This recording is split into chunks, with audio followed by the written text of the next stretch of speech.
உலகத் தமிழ் மக்கள் உங்கள் அனைவருக்கும் எனது அன்பான வணக்கங்கள். இந்த ஆலயம் மேட்ரிமோனி டிவி நேயர்களே, மன வாழ்க்கை ஒரு மனிதருக்கு மிக முக்கியம். ஒருவரை ஒருவர் புரிந்து வாழ வேண்டும், பிரிந்து வாழக்கூடாது. அந்த ஒருவரை ஒருவர் புரிந்து வாழக்கூடிய அமைப்பில் இருந்துட்டோம்னா நீங்கள் எந்த ராசி வேணாலும் திருமணம் செய்யலாம். அந்த புரிந்து வாழ முடியாதவர்களுக்குத்தான் இந்த படைப்பு. பொதுவாக நம்மளுடைய ராசிக்கு நட்பு ராசிகளை திருமணம் செய்ய வேண்டும். நிறைய வீடியோ போட்டிருக்கேன், பழைய வீடியோக்கெல்லாம் பாருங்கள். எல்லாம் சென்மை பிளேலிஸ்ட்னு அனுப்புங்க, உங்கள் லக்கணத்தை போடுங்க. ஜென்ரலான பலன்கள் இன்னொரு சேனலில் இருக்குது, அஸ்ட்ரோ ஆலயம் டிவி. ஆலயம் மேட்ரிமோனி டிவியில் மன வாழ்க்கை எப்படி இருக்கும், மேச லக்கணமும் மன வாழ்க்கையும், மேச ராசிக்கு வரன் எப்படி அமைக்கலாம். அதே மாதிரி ரிஷப ராசி. இப்போ ரிஷப ராசி ஒரு தனுசு ராசிக்கார பெண்ணை, அதாவது ஆணை திருமணம் செய்யலாம். ஏன்னா எப்போதுமே பெண் ராசியிலிருந்து தான் ஆண் ராசியை நோக்க வேண்டும். பெண் இப்போ ரிஷப ராசி, அவங்களுடைய கணவன் தனுசு ராசியாக இருந்தால் எப்படி இருக்கும்? தனுசு ராசி என்பது இருப்பதிலேயே மிகவும் நல்ல ராசி என்று சொல்லப்படுகிறது. தனுசு ராசி ஒரு குருவோட ராசி.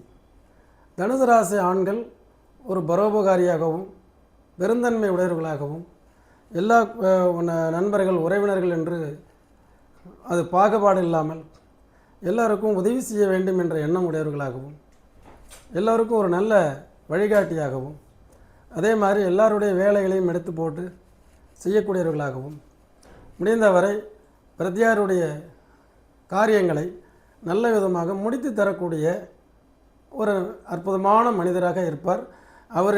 அவரை பார்த்தா எல்லாருக்குமே பிடிக்கும். எல்லாருமே ஒரு நல்ல மனிதருங்க. அவர் தனுசு ராசிக்காரரை பார்த்து நல்ல மனுஷன் அப்படின்னு சொல்லுவாங்க.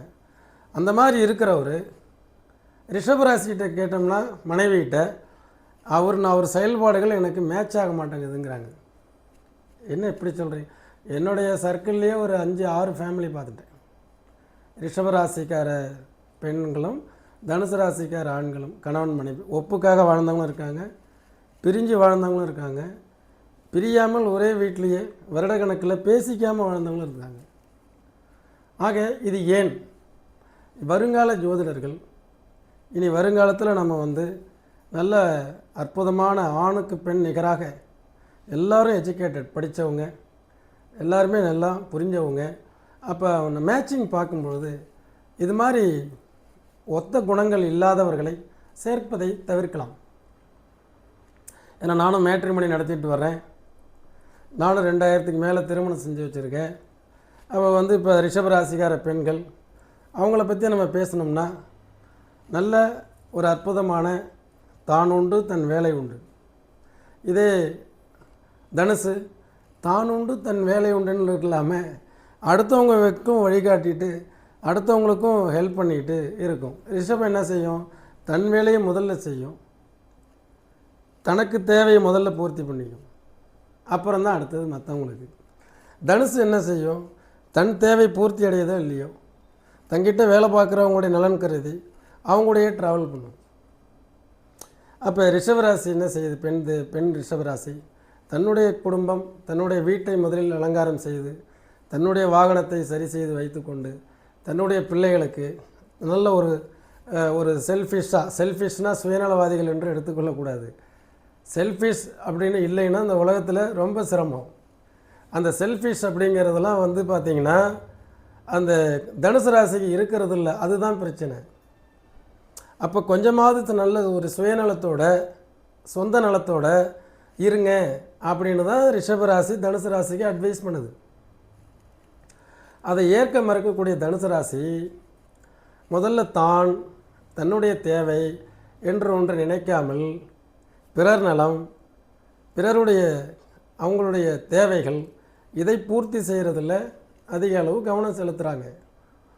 ரிஷபராசி பெண்கள் முதல்ல நம்ம சுக்கிரனாக ஆளப்படுறாங்க.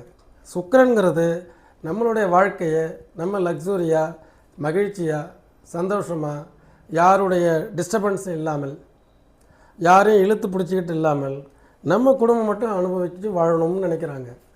அதே தனுசு ராசிக்கார ஆண்கள் உடனே பக்கத்து வீட்டுக்காரங்களையும் சேர்த்து கூப்பிட்டுக்கிட்டு, என்ன காரணம்னா, யாம் பெற்ற இன்பம் பரவுக வையகம், என் நண்பர் ஃபேமிலிங்க, அந்த மாதிரி ஒரு கோஆர்டினேட் பண்ணிவிட்டு ஒரு கோஎஜுகேஷனாக போகணும்னு நினைக்கிறாங்க. அப்போ அந்த ரிஷபராசி பொறுத்த வரைக்கும் அவங்களுடைய பிள்ளைகள் அவங்க இயங்கக்கூடாதுங்கிறதுக்காக, வாங்க நம்ம 4 பேரும் போயிட்டு வருவோம், 4 பேரும் ஒரு டூருக்கு போவோம். இது எதுக்கு எல்லாத்தையும் போட்டு கசகசன்னு இழுத்துட்டு நிற்கிறீங்க? சின்ன உதாரணம் சொன்னேன், வேறு ஒன்றும் இல்லை. நீங்கள் பேசிக்கலி பார்த்தீங்கன்னா வட துருவம் தென் துருவம் இதுதான். தென் துருவம் என்பது சுக்கிரன், சுக்கிரன் அதிபதியும் குரு தான், அசுரகுரு சுக்கராச்சாரியார்.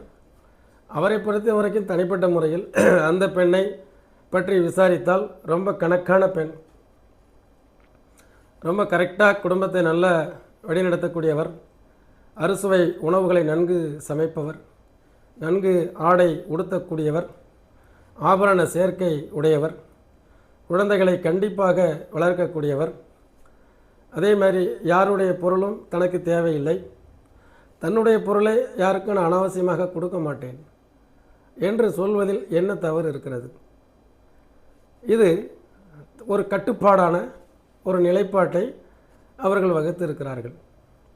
இதை தனுசு ராசிக்கார ஆண்கள் அந்த சமய சந்தர்ப்ப சூழ்நிலை கைதியாக சிக்கிக்கொண்டு அந்த தன்னுடைய நண்பனுக்கு ஏற்பட்ட ஒரு இழப்பீடை சரி கட்டுவதற்கு அவருடன் பயணித்து அவருக்கு செய்ய பல முடிந்த வரைக்கும் உதவிகளை செய்து தன்னுடைய குடும்பங்கள் யாருக்கும் குறை வைக்கிறதில்லை. தன்னுடைய மனைவியோ தன்னுடைய குழந்தைகளுக்கோ என்னை பொறுத்தவரை தனுசு ராசிக்காரர்கள் எந்த விதமான துரோகங்களும் இழைப்பதில்லை. ஆனால் அவர்கள் ரிஷபராசிக்காரர்களுடைய எதிர்பார்ப்புப்படி நடந்து கொள்வதில்லை. இதுதான் உண்மை. அப்போ அந்த இடத்தில் நல்லவன் யார் கெட்டவன் யார் என்ற சூட்சுமம் தெரியாமல் பணத்தை கொடுப்பது, ஏமாந்து போவது, அதே நேரத்தில் நண்பர்களுக்காக அதிகமாக செலவு செய்தல், இப்படியெல்லாம் இருப்பதை அந்த ரிஷபராசிக்கார மனைவிமார்கள் விரும்புவதில்லை. இதுதான். அப்போ ரிஷபத்தினுடைய செயல்பாடுகள் தனுசு ராசிக்கு பிடிக்குமா என்றால் பிடிப்பதில்லை. ஏன்? ரிஷபராசிக்கு அதிபதி சுக்கிரன், சுக்கிரனுடைய பகட்டு, சுக்கிரனுடைய அந்த ப்ரெசன்டேஷன்ஸ், சுக்கிரன் வந்து பார்த்திங்கன்னா அவங்க நல்லா அலங்கரித்து கொள்ளுதல், அதே மாதிரி லக்ஸூரியாக இருக்கணும்னு நினைக்கிறது, நல்ல வீடு வந்து பார்த்திங்கன்னா உண்மையிலே ரிஷபராசி பிடிவாதத்தில் வீடு கட்டலாம். ரிஷபராசிக்காரங்க சுக்கிரன் இல்லையா, அழகான வீடு கட்டணும்னு நினைப்பாங்க. இந்த இலக்குகள் அப்படிங்கிறதெல்லாம் தனுசு ராசியை பொறுத்த வரைக்கும் இருக்காது. அந்த சமய சந்தர்ப்பம் வரும்பொழுது நான் அதை பற்றி யோசிக்கல, வந்தேன், பார்த்தேன், வாங்கிட்டேன். பணம் இருந்தது, இடம் வாங்கணும்னு நினைக்கல, மனைவி சொன்னால் வாங்கினேன், நல்லது தானே. பட் ஏற்கனவே திருமணம் ஆனவர்களுடைய ஸ்டேட்மெண்ட் இது. அவர் நல்லவர் தான், தனுசு ராசி நல்ல மனிதர் தான், நல்ல கணவன் தான். பட் ஆனால் என்னுடைய எதிர்பார்ப்புகள் தகுந்த மாதிரி அவர் நடந்து கொள்வதில்லை. அவர்கள் எதிர்பார்ப்புப்படி என்னாலும் நடக்க முடியவில்லை. இருவருமே குழந்தைகளுக்கு நல்ல தாயாகவும் தகப்பனாகவும் இந்த குழந்தைகளுக்கு நல்ல வளர்ப்பதில் ஒருவரை ஒருவர் போட்டி போட்டுக்கொண்டு பிள்ளைகளுக்காக வாழ. ஏன்னா 2 பேருமே தேவகுரு அசுரகுரு. சாமானியமாக நம்ம 2 பேருமே நான் தவறு சொல்லக்கூடாது. ஆனால் 2 பேருடைய கேரக்டருக்கும் மேட்ச் ஆகிறதில்லை. இதனால் நிறைய தம்பதிகள் நாம் அவங்கள விசாரிக்கும்போது, ஏன்னா நம்ம 30 வருஷத்துக்கு மேலே 1991 இந்த ராசியினுடைய குணங்கள்லாம் ஆராய்ச்சி பண்ணிகிட்டே இருப்போம். 35 இயர்ஸ் ஆச்சு. தொழில்முறை 25 இயர்ஸாக பார்த்துக்கிட்டு இருக்கிறோம். அப்போ நம்மளுடைய குணத்தை வெளிப்படுத்துறது யாருன்னா ராசி தான். அந்த ராசியினுடைய இயல்புகளை மீறி ஒன்றும் நடக்கிறதில்லை. இப்போது நல்ல பகட்டான உடை உடுத்தக்கூடிய ரிஷபராசி ஆணோ பெண்ணோ மிக எளிமையாக உடுத்தக்கூடிய தனுசு ராசிக்கு பிடிக்குமா பிடிக்காதா? இப்போ தனுசு ராசி ரொம்ப எளிமையாக ட்ரெஸ் பண்ணுறது ரிஷபராசி ஏற்றுக்கொள்வதில்லை. ஆக இது கணவன் மனைவி அப்படியே மாறி இருந்தால் எப்படி இருக்கும்?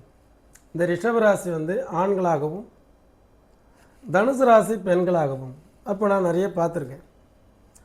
அப்போ தனுசு ராசி பெண்கள் அவங்களுடைய குடும்ப தேவை, குடும்பத்திற்கு என்ன குழந்தைகளின் நலன், கடமை, பாரம்பரியம், பக்தி மார்க்கம் இதில் அவங்க சிறந்து விளங்குவாங்க. ரிஷபம் அந்த அளவுக்கு இதில் ஈடுபாடு இருக்காது. ஆனால் மனைவியினுடைய அந்த பக்தி ஈடுபாடை மறுப்பதில்லை. நான் என்னுடைய மகிழ்ச்சி, என்னுடைய சந்தோஷம், என்னுடைய லக்ஸுரி நான் வாழ்ந்துட்டுருக்கேன், ஆனால் உங்களுக்கு இடையூறாக இருக்க மாட்டேன். அதனால தான் இந்த 8ஆம் ராசி என்பது பெண் ராசியிலிருந்து 8ஆம் ராசி தனுசு மேட்ச் ஆகாது. அதே ஆண் ராசியிலிருந்து 8ஆம் ராசி தனுசு பெண் வந்து பல இடங்களில் திருமணமாகி நன்றாக இருக்கிறார்கள். என்ன நேயர்களே, இதுவரை உங்கள் குடும்பத்தில் திருமணம் ஆகாமல் இருக்கக்கூடிய வரன்களுக்கு எங்களுடைய ஆலயம் matrimony.com அதில் நீங்கள் பதிவு செய்து ஒரு நல்ல வரனை பெறுங்கள். குறைந்த பதிவு கட்டணம் தவிர உங்களிடமிருந்து வேறு எந்த கமிஷனும் நாங்கள் வாங்குவதில்லை. இங்கே பேக்கேஜ் எல்லாம் கிடையாது. பதிவு 6 மாதத்திற்கு, 6 மாதத்திற்குள் கல்யாணம் நடக்கணும். அது நாங்கள் இறைவனை பிரார்த்தனை பண்ணுறேன். அதே நேரத்தில் வரன் பார்த்து கொண்டிருக்கக்கூடியவர்கள் என்னுடைய 9842208655 அந்த எண்ணிற்கு உங்களுடைய 2 பேருடைய டேட் ஆஃப் பர்த் டைம் அனுப்புனீங்கன்னா அதில் மேட்ச் பார்த்து, நோ மேட்சிங்னா பணம் வாங்குறதில்லை, குட் மேட்ச் ஒரு நல்ல பிடிஎஃப் அனுப்பி டீட்டெயில் சொல்லி ஒரு குறைந்த கட்டணம் பெற்றுக்கொள்கிறோம். இதே மாதிரி இன்னும் அற்புதமான இன்னும் பல தலைப்புகளில் விரைவில் அடுத்த வீடியோவில் மீண்டும் சந்திக்கிறேன். என்றும் உங்கள் முனைவர் ஆலயம் ஜி. சுவாமிநாதன். நன்றி, வணக்கம்.